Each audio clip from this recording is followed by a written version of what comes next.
Salam Media Sriwijaya, Komandan Pangkalan TNI Angkatan Udara, dan Lanut Kolonel Pen M.R. Y. Fahlevi S. SOS, PSC, menyambut Ketua Tim Kementerian Koordinator Politik Hukum dan Pertahanan, Kemenko Polhukam Brigjen TNI Suparjo dan rombongan dalam rangka kunjungan kerja safarinya di Mako Lanut Sutan Sejahrir Padang.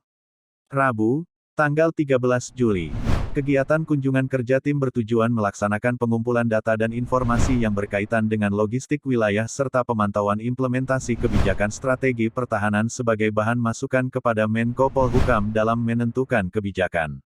Di kesempatan itu dan Lanut Kolonel Pen M.R. Y. Fahlevi S. SOS, PSC, melaksanakan laporan komando dan perkembangan kemajuan pembangunan satuan di serta wilayah kerja Lanut Sut. Acara dilanjutkan meninjauan fasilitas diikuti seluruh pejabat Lanut. Usai acara, Ketua Tim Kemenko Polhukam Maijen beserta rombongan bertolak dari Mako Lanut Sut melanjutkan safarinya ke instansi lainnya.